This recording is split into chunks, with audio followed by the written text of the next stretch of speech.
नमस्कार दोस्तों, कैसे हो? सब अच्छे होंगे। सभी को दीपावली की अग्रिम शुभकामनाएं मेरी तरफ से। हैप्पी दिवाली। अब आज हम आगे बढ़ाएंगे हमारा नेशनल मूवमेंट का पार्ट 5, राष्ट्रीय आंदोलन का 5वां भाग। अगर आपने अब तक मेरे चैनल को सब्सक्राइब नहीं किया है तो इसे सब्सक्राइब करें, लाइक करें, शेयर करें, ताकि हर एक वीडियो, हर एक अपडेट आपको समय पर मिलती रहे। देखो दोस्तों, पिछले पार्ट में मैं आपके साथ बात हुई थी मेरी।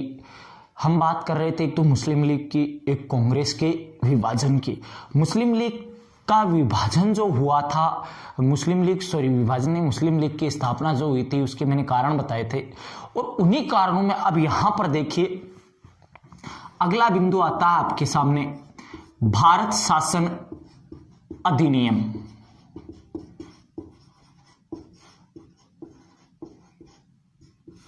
उन्नीस इसी भारत शासन अधिनियम को कहा जाता है मार्ले मिंटो अधिनियम। वायसराय मिंटो के समय में लॉर्ड मार्ले ने बनाया था ये अधिनियम। इसे कहा जाता है 1909 का मार्ले मिंटो अधिनियम या भारत शासन अधिनियम 1909। इस टॉपिक में है क्या वो ध्यान देना। मार्ले मिंटो अधिनियम क्यों प्रसिद्ध हुआ, किस कारण से हुआ? वैसे ये शासन अधिनियम जो है राजनीति विज्ञान से जुड़े हुए हैं, फिर भी हमारे इतिहास में इनका छोटा मोटा योगदान रहा है। इतिहास विषय में जो इनकी आवश्यकता है कहाँ पर है वो ध्यान देना। इतिहास विषय में बात चल रही थी, मुस्लिम लीग की स्थापना हो चुकी थी। देश देखा जाए तो दो संप्रदायों की तरफ बढ़ रहा था, सांप्रदायिकता फैल रही थी। एक तरफ हिंदू और दूसरी तरफ मुस्लिम लीग बार बार मुसलमानों के हितों के लिए, उनके प्रतिनिधित्व के लिए संघर्ष कर रही थी। बार बार सरकार के साथ टकराव हो रहा था और इसी का फायदा उठाना चाहते हैं अंग्रेज। यहां पर फूट डालो, राज करो की नीति अपनाते हुए अंग्रेजों ने यहां पर क्या किया, भारत शासन अधिनियम में मुसलमानों को निकाय चुनावों में आरक्षण दिया जाता है। यह एक तरह का सांप्रदायिक पंचाट था। संसदीय व्यवस्था में मुसलमानों के लिए पहली बार स्थान आरक्षित किए गए थे भारत शासन अधिनियम 1909 के लिए। यह अधिनियम जब मिंटो के पास आता है, मिंटो को लागू करने के लिए बोला जाता है, तो मिंटो ने लॉर्ड मार्ले को पत्र लिखकर कहा था कि हम नागदंत बो रहे हैं, नागदंत के बीज बो रहे हैं, जिनकी फसल भविष्य में बड़ी कड़वी होगी। क्योंकि यहां पर हिंदू और मुसलमान के बीच लड़ाई करवाने का एक सिस्टम लेकर आए थे ये, कि मुसलमानों को आरक्षण देते हुए अनौपचारिक रूप से इस अधिनियम में इन्होंने यह जाहिर कर दिया था कि मुसलमानों के लिए बनी हुई मुस्लिम लीग को भी हमारा समर्थन है। जबकि इससे पहले तक ये कहते थे कि प्रशासन में सिर्फ और सिर्फ कांग्रेस दखलंदाजी कर सकती है, और यहां पर यह काम करने का मतलब सीधा सीधा मतलब है कि इन्होंने मुस्लिम लीग को औपचारिक रूप से मंजूरी दी। अब यहां पर दोनों के बीच में तनाव उत्पन्न होगा और यहीं से इनका फायदा होगा। तो यह था भारत शासन अधिनियम। फिर इन्हीं घटनाक्रमों में अगर अगला घटनाक्रम हम देखें तो सबसे महत्वपूर्ण घटनाक्रम इसमें ध्यान रखना। अगली बात करता हूं मैं दिल्ली दरबार की।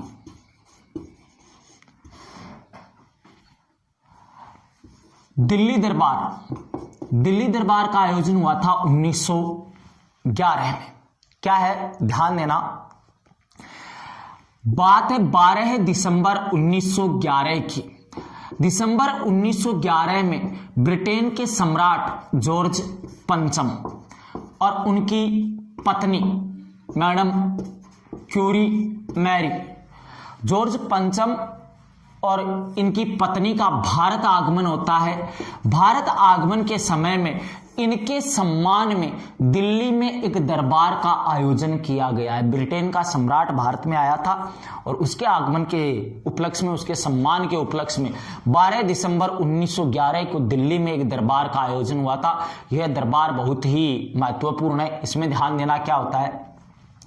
इसी दरबार में जॉर्ज पंचम बंगाल विभाजन को रद्द कर देता है। अब ध्यान देना, बंगाल विभाजन का टॉपिक मैंने बताया, 1905 वाला घटनाक्रम। तो बंगाल का जो विभाजन हुआ था, उस बंगाल विभाजन को रद्द कर दिया गया, बंगाल को वापस एक बना दिया गया, परंतु इसी बंगाल से बिहार और उड़ीसा वाला क्षेत्र वापस अलग कर दिया गया। बिहार को अलग प्रांत का दर्जा दिया गया और उड़ीसा को अलग प्रांत का दर्जा दिया गया, जो कि इसी बंगाल का हिस्सा थे। मैंने आपको बताया था बंगाल विभाजन के अंदर कि बंगाल एक बड़ा क्षेत्र था, इसको दो टुकड़ों में बांटने वाला कौन था, आपको याद होगा, लॉर्ड कर्जन 1905 में बांट के गया है 2 हिस्सों में। तो यहां पर वापस इस बंगाल को एक कर देते हैं, परंतु इस समय बिहार को अलग प्रांत का दर्जा देते हैं और उड़ीसा को अलग प्रांत का दर्जा देते हैं। इसी दिन 12 दिसंबर 1911 को जॉर्ज पंचम घोषणा करता है भारत की राजधानी परिवर्तन की। भारत की राजधानी इस समय कलकत्ता हुआ करती थी और उसे जॉर्ज पंचम परिवर्तित करके स्थापित कर देता है दिल्ली। अब यहां से 2 प्रश्न भारत की राजधानी परिवर्तन से प्रश्न आएगा, भारत की राजधानी परिवर्तन की घोषणा कब हुई? तो उत्तर होगा 12 दिसंबर 1911, परंतु चालू वित्तीय वर्ष में इसे स्थानांतरित नहीं किया गया। कलकत्ता से दिल्ली राजधानी बनाई जाती है 1 अप्रैल 1912 को। प्रश्न 2 होंगे आपके सामने, ये ध्यान देना। अगर प्रश्न आता है राजधानी परिवर्तन की घोषणा कब हुई, तो घोषणा हुई थी 12 दिसंबर 1911 को। प्रश्न होगा दिल्ली को भारत की राजधानी के रूप में कब स्थापित किया गया, तो 1 अप्रैल 1912 को। दोनों के अलग अलग उत्तर होंगे। प्रश्न की शैली पर ध्यान देना है आपको। तो यहां आगे ध्यान देना, इन सभी घोषणाओं के कारण, इन्हीं कार्यों के कारण इसी समय शुरू हो चुका था प्रथम विश्व युद्ध। तो प्रथम विश्व युद्ध में भारत के सभी प्रमुख राजनीतिक दलों ने समर्थन किया था ब्रिटेन का सहयोग करने की इच्छा व्यक्त की थी। क्यों? क्योंकि इनमें से कांग्रेस के उदारवादियों की सबसे बड़ी सोच यह थी कि अगर हम ब्रिटेन को सहयोग करेंगे तो जो कांग्रेसियों की मांग थी स्वशासन की, वो हमें निश्चित रूप से मिल जाएगा युद्ध के दौरान या युद्ध के बाद। इसी उम्मीद के साथ उदारवादी भी इसका पूर्ण समर्थन करते हैं प्रथम विश्व युद्ध में ब्रिटेन के सहयोग का। न केवल कांग्रेस, न केवल उदारवादी, बल्कि इस समय भारत के जितने भी राजनीतिक दल थे, सबने प्रथम विश्व युद्ध में ब्रिटेन के सहयोग की समर्थन की बात कही थी। इसी दिल्ली दरबार के बारे में आगे ध्यान देना, इसी से एक और घटनाक्रम जुड़ा हुआ है, वो ध्यान देना। इसी दिल्ली दरबार में उपस्थित हुआ था रविंद्रनाथ टैगोर। रविंद्रनाथ टैगोर ने इसी दिल्ली दरबार में मंचन किया था भारत के राष्ट्रीय गान जन गण मन का। ठीक है, रविंद्रनाथ टैगोर दिल्ली दरबार में उपस्थित होकर भारत के राष्ट्रीय गान जन गण मन का मंचन करता है। जन गण मन रविंद्रनाथ टैगोर की रचना गीतांजलि से अवतरित है, ये भी ध्यान रख लेना। रविंद्रनाथ टैगोर ने लिखी थी रचना गीतांजलि, और उसी गीतांजलि का एक गीत था जनगण मन। इसी गीतांजलि रचना के कारण रविंद्रनाथ टैगोर को वर्ष 1913 में साहित्य का नोबेल पुरस्कार दिया गया था। ध्यान देना, रविंद्रनाथ टैगोर को गीतांजलि रचना के लिए वर्ष 1913 का साहित्य का नोबेल मिला था। अब आगे ध्यान देना, इसी में रविंद्रनाथ टैगोर नोबेल से सम्मानित पहले भारतीय थे। इससे पहले किसी भारतीय को नोबेल पुरस्कार नहीं मिला था। यहां से 3-4 प्रश्न निकल के आएंगे। जनगण मन कहां से लिया गया है? गीतांजलि से लिया गया है। भारत का नोबेल से सम्मानित पहला व्यक्ति रविंद्रनाथ टैगोर। रविंद्रनाथ टैगोर को किस क्षेत्र का नोबेल मिला? साहित्य के क्षेत्र का मिला। किस वर्ष मिला? 1913 में मिला, ये ध्यान देना। फिर इसके पश्चात आगे की बात सुनो आप। इसी रविंद्रनाथ टैगोर को वर्ष 1913 में ब्रिटेन की महारानी के द्वारा उपाधि दी गई नाइटहुड की तथा सम्मान दिया गया सर का। ये भी ध्यान दे लेना थोड़ा सा, नाइटहुड की जो उपाधि है ब्रिटेन की महारानी के द्वारा हर साल जारी की जाती है। दुनिया के किसी भी कोने में एक व्यक्ति को दी जाती है, किसी भी क्षेत्र में जो उनकी नज़रों में, उनकी कमेटी की नज़रों में सर्वश्रेष्ठ हो, किसी क्षेत्र विशेष में। तो इस साहित्य के क्षेत्र विशेष में सर्वश्रेष्ठ होने के कारण रविंद्रनाथ टैगोर को नाइटहुड की उपाधि दी थी। जिस व्यक्ति को नाइटहुड मिलता है वह अपने नाम के पहले सर लिख सकता है। ध्यान दिया, सर नाइटहुड दोनों एक ही चीज है। नाइटहुड मिलने वाला व्यक्ति अपने नाम से पहले सर लिख सकता है। तो ये घटनाक्रम भी दिल्ली दरबार से संबंधित है, क्योंकि जनगण मन का सार्वजनिक मंचन किया था रविंद्रनाथ टैगोर ने दिल्ली दरबार में। अब यहां पर आगे ध्यान दो, इन्हीं राष्ट्रीय आंदोलनों में अगला प्रकरण ध्यान देना, वह भी एक बहुत ही इंपॉर्टेंट प्रश्न है, कई परीक्षाओं में आया हुआ भी है। अगला प्रकरण कामागाटामारू प्रकरण 1914। कामागाटामारू प्रकरण 1914 है। कई परीक्षाओं में आता है, प्रश्न आता है, सुमेलित कीजिए। एक तरफ घटनाक्रम देते, एक तरफ उनका वर्ष देते।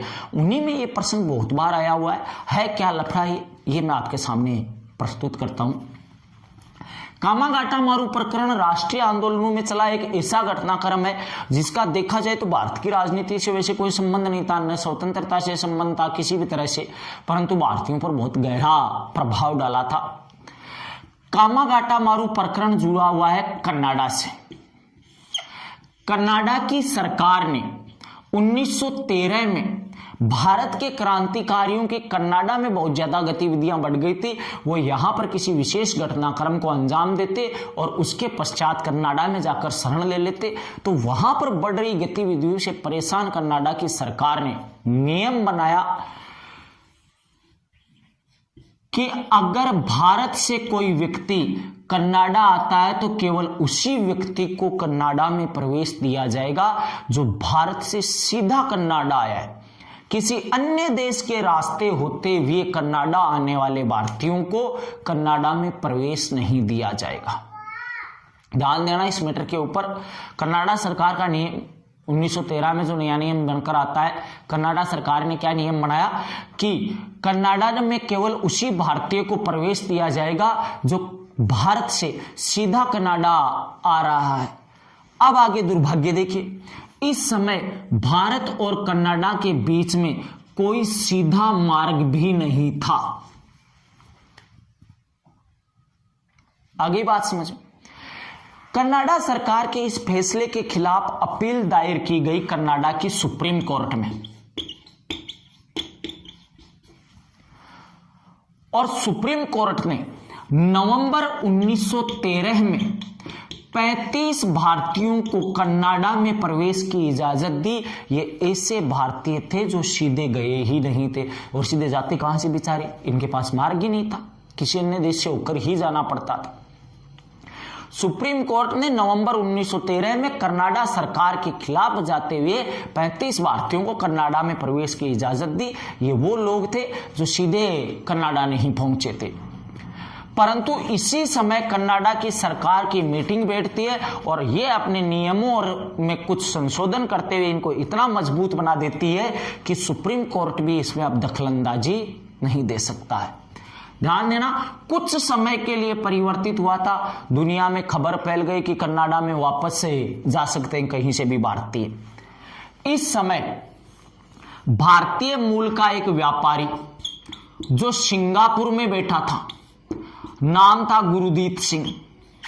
गुरुदीप सिंह को जब यह पता चलता है कि भारतीय कनाडा में कहीं से भी प्रवेश कर सकते हैं, 35 को वहां की कोर्ट ने भी प्रवेश दिलवाया है, परंतु इसको यह पता नहीं चलता आगे कि वापस ऐसा नियम हो गया कि नहीं जा सकते। तो गुरुदीप सिंह जापानी कंपनी का एक जहाज किराए पर लेता है। उसी जहाज का नाम था कामागाटामारू। ध्यान देना, कामागाटा मारू एक जहाज का नाम है, जापानी कंपनी का है। इसको भारतीय मूल के व्यापारी गुरुदीत सिंह ने सिंगापुर में किराए पर लिया था और इस कामागाटा मारू जहाज में सवार होते हैं 376 यात्री। ये सभी यात्री दक्षिणी पूर्वी एशियाई देशों के थे और इनमें से अधिकांश यात्री तो भारतीय थे।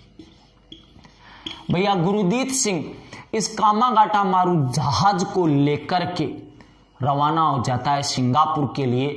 जैसे ही यह जहाज सिंगापुर के वैंकूवर तट पर पहुंचता है, सिंगापुर पुलिस प्रशासन के द्वारा इस जहाज को बंधक बना लिया जाता है। ना तो इन यात्रियों को सिंगापुर में प्रवेश दिया जाता है और ना ही इनको वापस रवाना किया जाता है। और यहां पर यात्रियों के हितों की रक्षा के लिए बलवंत सिंह, सोहनलाल पाठक और हुसैन रहीम के नेतृत्व में एक संघर्ष कमेटी का गठन हुआ था। उस कमेटी का नाम था सोरो कमेटी, ये याद रखना। सिंगापुर में इन्हीं यात्रियों के द्वारा प्रवेश के लिए संघर्ष हेतु एक कमेटी का गठन किया गया था। यह कमेटी थी सोरो कमेटी। जब यह प्रकरण होता है, कामागाटा मारू जहाज को बंधक बनाया जाता है, भारतीयों को वापस नहीं आने दिया जाता है, तो इस समय अमेरिका में रह रहे क्रांतिकारियों के द्वारा भी एक आंदोलन चलाया गया था इसी कामागाटा मारू प्रकरण के विरोध में। परंतु ध्यान देना, घटनाक्रम है 1914 का और इसी समय शुरू हो चुका था प्रथम विश्व युद्ध। और प्रथम विश्व युद्ध के समय में भारत के राजनीतिक दलों के पास जब सूचना पहुंचती है कि इस प्रकार से विश्व युद्ध शुरू हो चुका है और हमारा एक जहाज बंधक बना हुआ है जिसमें हमारे यात्री हैं, तो ब्रिटिश प्रशासन के हस्तक्षेप से इस जहाज को वापस भारत लाया जाता है। यह जहाज पहुंचता है कलकत्ता के बजबज बंदरगाह पर और जैसे ही यहां पर यह जहाज पहुंचता है, यात्री उतरते हैं तो यात्रियों में और पुलिस में मुठभेड़ होती है जिसमें 18 यात्री मारे गए थे। यह था कामागाटा मारू प्रकरण। दोबारा सुनना इसको ध्यान से। कामागाटा मारू प्रकरण संबंध कनाडा सरकार से जुड़ा हुआ है। कनाडा सरकार ने 1913 में नियम बनाया था कि उन भारतीयों को कनाडा में प्रवेश नहीं दिया जाएगा जो सीधे कनाडा नहीं आ रहे। जो किसी अन्य देश से होकर आ रहे हैं उनको हम कनाडा में प्रवेश नहीं करने देंगे। दुर्भाग्य देखिए, कनाडा और भारत के बीच में सीधा मार्ग नहीं। इस कानून में हस्तक्षेप करते कनाडा की सुप्रीम कोर्ट और कनाडा की सुप्रीम कोर्ट ने नवंबर 1913 में 35 भारतीयों को कनाडा में प्रवेश करवाया। इसी घटना का पता चलता है सिंगापुर में रह रहे भारतीय मूल के एक व्यापारी गुरुदीत सिंह को कि हम कनाडा जा सकते हैं। तो वह जापानी कंपनी का एक जहाज किराए पर लेता है। उस जहाज का नाम था कामागाटा मारू प्रकरण और जहाज का नाम है कामागाटा मारू और इसी कामागाटा मारू जहाज में 376 यात्रियों को लेकर वह रवाना होता है। ये यात्री दक्षिणी पूर्वी एशियाई देशों के थे जिनमें से अधिकांश भारतीय थे। यह जहाज कामागाटा मारू जहाज जैसे ही कनाडा के वैंकूवर तट पर पहुंचता है, इसे पुलिस प्रशासन द्वारा बंधक बना लिया जाता है। यात्रियों के हितों के संघर्ष हेतु सोरो कमेटी का गठन होता है जिसमें बलवंत सिंह, सोहनलाल पाठक और हुसैन रहीम थे। फिर ध्यान देना, इसी समय शुरू हो गया प्रथम विश्व युद्ध और प्रथम विश्व युद्ध के समय ब्रिटिश प्रशासन के हस्तक्षेप से इस जहाज को वापस भारत लाया जाता है। यह जहाज पहुंचा था कलकत्ता के बजबज बंदरगाह पर। जैसे ही यहां पर जहाज पहुंचता है, यात्रियों और पुलिस के बीच मुठभेड़ होती है और उस मुठभेड़ में 18 यात्री मारे गए थे। तो ये 3 महत्वपूर्ण टॉपिक थे, मार्ले मिंटो अधिनियम, दिल्ली दरबार और इसके अलावा कामागाटा मारू प्रकरण। तो आगे के टॉपिकों पर हम चर्चा करेंगे अगले वीडियो में। इस वीडियो पर आप अपनी प्रतिक्रिया दीजिए। धन्यवाद। अगला वीडियो आपको अति शीघ्र मिलेगा। फिर से एक बार आप सभी को दीपावली की हार्दिक शुभकामनाएं। एंजॉय दीपावली। हैप्पी दीपावली।